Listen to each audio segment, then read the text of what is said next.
protegiendo el sistema nervioso central.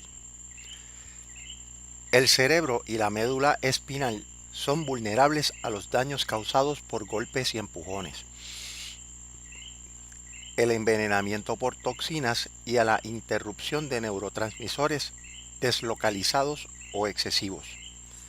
Ambas estructuras están encerradas en una membrana protectora de 3 capas llamadas meninges. El espacio entre las meninges y el sistema nervioso central está lleno de líquido cefalorraquídeo que amortigua el tejido neural del trauma de los golpes y del movimiento repentino. El cerebro y la médula espinal literalmente flotan en el líquido cefalorraquídeo, por lo que el peso del cerebro de 1.2 a 1.4 gramos se reduce en efecto a menos de 100 gramos. Aquí podemos ver un ejemplo donde simuladamente tenemos el fluido cerebroespinal, tenemos los vasos sanguíneos, moléculas que no pueden pasar a través. Dentro de los vasos tenemos aminoácidos, glucosa, etcétera, y también componentes pasivos difusos como el oxígeno, el monóxido de carbono y algunas sustancias que son grasas y el agua. Y el tejido celular endotelio. ¿Sí? Todo esto previene, ¿verdad?, o crea una protección que permite básicamente que el líquido cefalorraquídeo pueda fluir a través del fluido cerebroespinal. Así que un poco esa es la idea al respecto. Por otro lado, tenemos el sistema nervioso periférico. El sistema nervioso periférico se compone de los nervios craneales que entran y salen de la parte inferior del cerebro y los nervios espinales que conectan con los lados de la médula espinal en cada vértebra. Desde una perspectiva funcional, el sistema nervioso periférico se puede dividir en dos: sistema nervioso somático y el sistema nervioso autónomo. El sistema nervioso somático incluye las neuronas motoras que operan los músculos esqueléticos, es decir, los que mueven el cuerpo, y las neuronas sensoriales que aportan la información al sistema nervioso central desde el cuerpo al exterior, trabajando con lo que son los sentidos, el área sensorial. También el sistema nervioso autónomo, o por otro lado, el sistema nervioso autónomo controla los músculos lisos, tales como el estómago, vasos sanguíneos, las glándulas y el corazón y otros órganos. Este funciona de manera automática. Técnicamente, algunos investigadores han planteado que el sistema nervioso autónomo no se controla, pero también sabemos que los expertos en yoga, en meditación, en atención plena, han logrado con estas estrategias controlar los latidos del corazón, la oxigenación del cuerpo. Así que el sistema no es tan autónomo como quisiésemos pensar. Nosotros con adiestramiento y trabajo fuerte lo podemos controlar.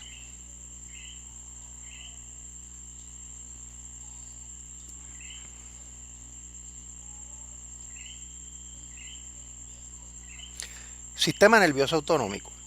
El sistema nervioso autonómico o autónomo, sus funciones son principalmente motoras a través de las vías sensoriales, proporcionan información interna y ayudan a regular las operaciones. También este se compone de dos ramas: el sistema nervioso simpático, que activa el cuerpo de manera que le ayudan a lidiar con las demandas como el estrés emocional y las emergencias físicas, así como también el sistema nervioso parasimpático, que ralentiza o minimiza o hace más lenta la actividad de la mayoría de los órganos para conservar la energía y activa la digestión para renovar la misma. Así que él es como por ejemplo, pues eh, podemos controlar la digestión. Por ejemplo, el sistema parasimpático, pues sí es un poquito más complicado en términos de controlar, pero nuevamente hay algunos investigadores que plantean que, ah, que se puede ejercer cierto control también. Así que pues también tenemos lo que es la cadena del ganglio comprensivo. El ganglio comprensivo es la estructura que funciona a lo largo de cada lado de la espina dorsal, a través del cual las neuronas más comprensivas pasan, y también muchas sinapsis.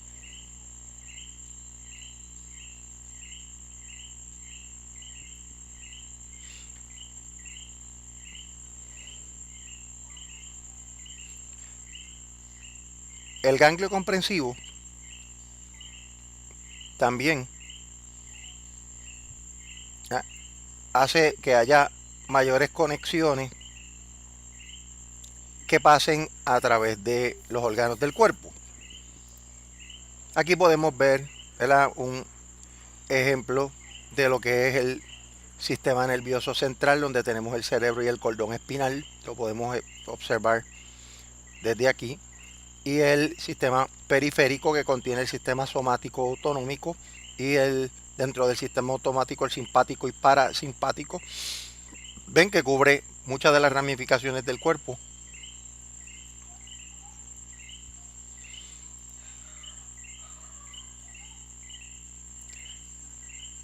Hace un rato mencionábamos los nervios craneales.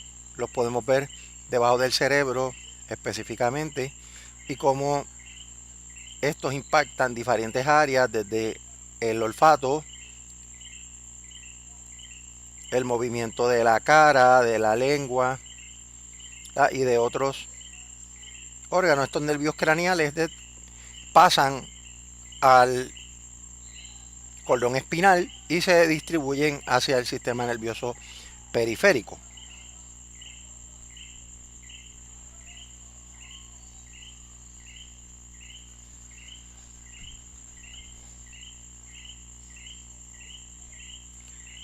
Así que también podemos ver cómo el sistema parasimpático y el simpático, ¿verdad?, en este diagrama funciona de manera opuesta. Mientras unas pupilas se dilatan, las otras se contraen. Mientras se inhibe la salivación, el otro le estimula. O sea que tiene funciones contrarias.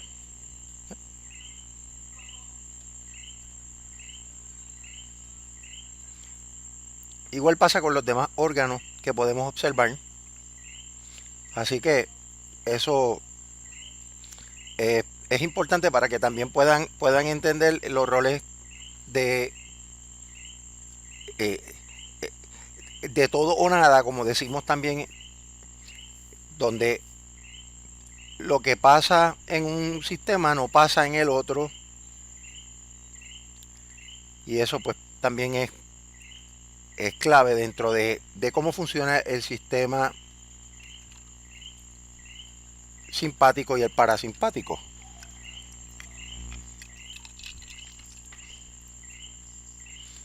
Ahora, ¿qué tal con los desarrollos y cambios en el sistema nervioso central?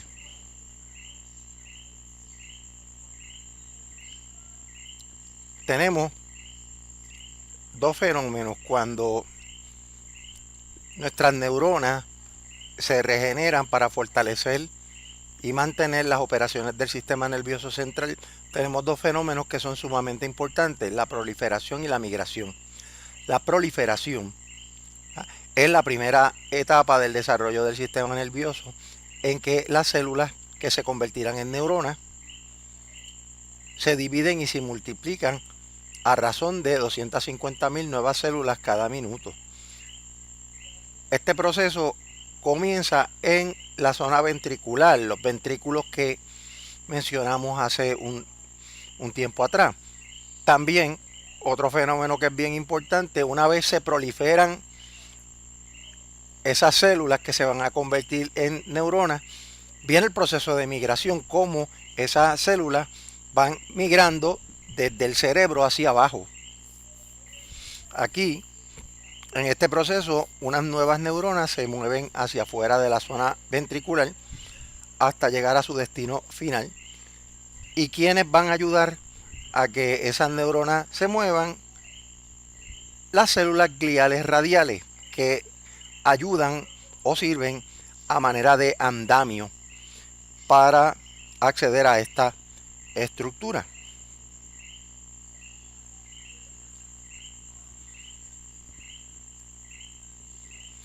También otro elemento importante es cómo se desarrolla el tubo neural. Porque esto es importante, porque los tubos neurales son los que van a ayudar a fortalecer a los sistemas dentro los subsistemas dentro del sistema nervioso central. Y también este tubo neural, ¿verdad?, que son un conjunto de neuronas que sirven de apoyo a lo que es el cerebro y el cordón espinal como tal. También tenemos lo que se conoce como la formación del circuito.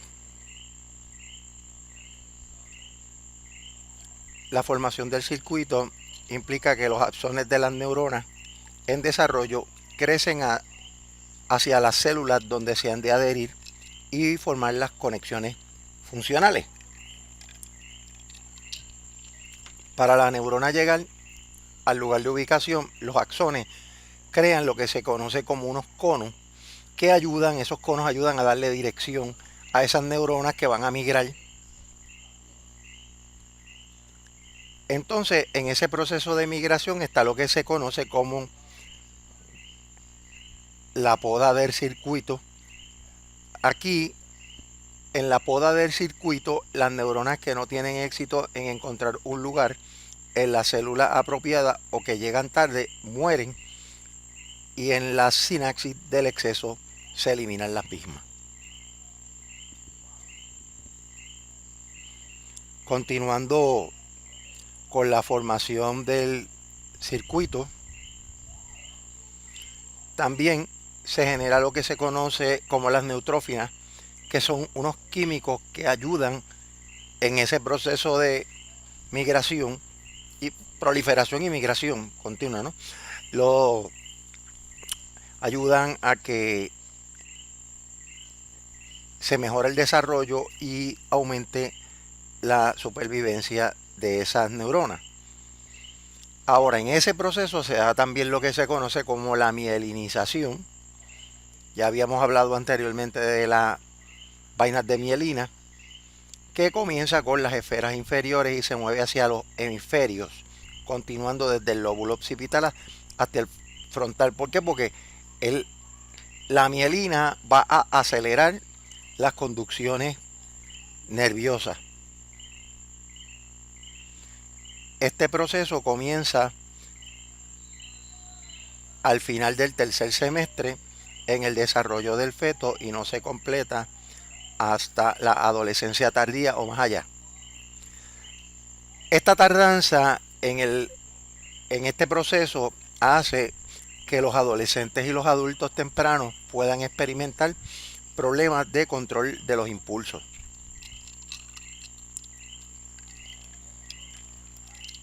Aquí tienen un dibujo de cómo se da ese proceso de migración.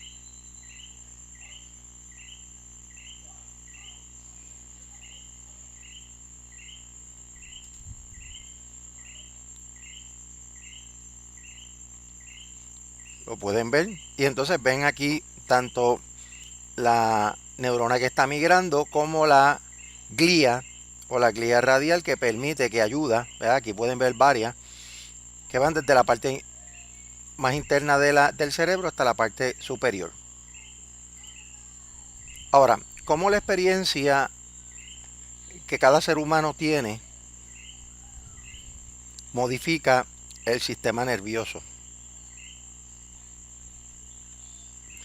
Aquí la estimulación continúa moldeando la construcción y reconstrucción de la sinapsis a través de la vida. La experiencia o la interacción del ser humano con el ambiente induce cambios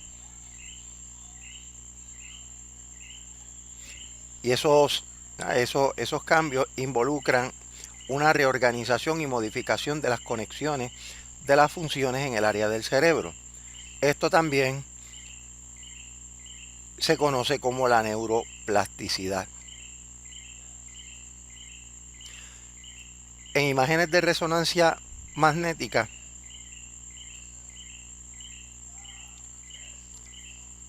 el cerebro de personas ciegas que dominan la localización de los sonidos, se ha encontrado que el cerebro va a utilizar áreas que están asociadas a la visión para manejar los sonidos. Esto es un tipo de compensación.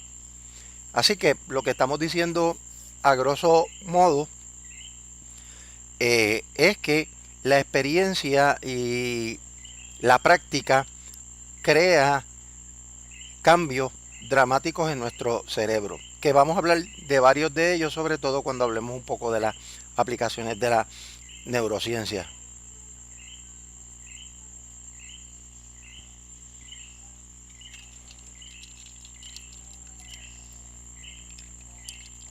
Tenemos la recuperación y la compensación. A pesar de que los axones no se regeneran, y eso es bien importante que lo pongamos en perspectiva, y la reposición de las neuronas tiende a ser limitada, funciones que se afectan pueden mejorar, sobre todo en la especie mamífera. Ahora, también se puede observar que se da un mejoramiento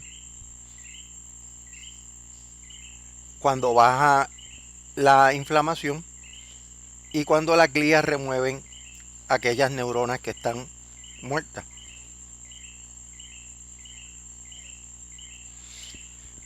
También las neuronas presinápticas generan más terminales, que eso, sobre todo cuando hay lesiones, para formar una sinapsis adicionales, sobre todo en estas áreas afectadas. Y luego vienen neuronas que son post la sinapsis, que añaden mayores receptores. Esa es la maravilla de la neuroplasticidad, de que unas neuronas tratan de compensar por la deficiencia de las otras. Desde luego,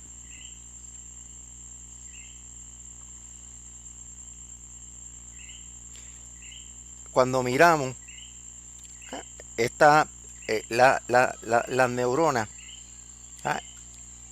esos cambios no solamente compensan, sino que pueden ayudar a la persona a mejorar, pero hay ocasiones que, dependiendo de la lesión, no va a haber unos cambios tan dramáticos, pero sí se ha encontrado que las personas pueden mejorar. En adición, ramificaciones silentes de neuronas adyacentes a las que se afectan, o sea, estas neuronas que están cerca de las que han sido afectadas, tienden a activarse más, incluso a minutos de cuando se presenta una lesión. Así que nuestro cerebro está tratando de sobrevivir, está tratando de predecir, está tratando de, en cierto modo, ayudarnos a compensar los problemas. Ahora, daño y recuperación del sistema nervioso central. Por ejemplo, los derrames, que también se le llaman infartos, son afecciones médicas causadas por la pérdida de flujo sanguíneo en el cerebro. También se le conoce como accidentes cerebrovasculares. También tenemos lo que se conoce como las lesiones traumáticas. Estas tienden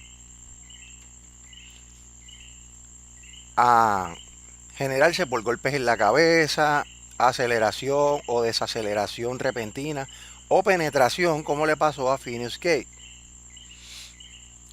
El costo de estas enfermedades, por lo menos en los Estados Unidos, y pues siempre hay algo que se refleja en Puerto Rico, son de cerca de 1.29.76 billones de dólares. Las lesiones del cerebro se pueden mejorar por mecanismos de compensación, reorganización y generación neuronal. Anteriormente les expliqué un poco cómo funcionaban estos mecanismos.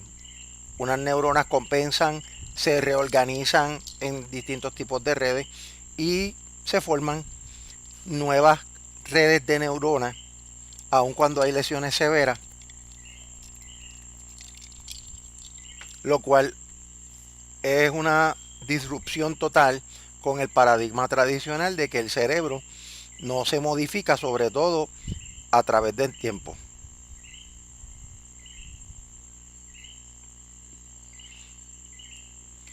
Ahora, esfuerzo para mejorar las lesiones del cerebro. Minimizar el daño en el área afectada de la medida que se pueda.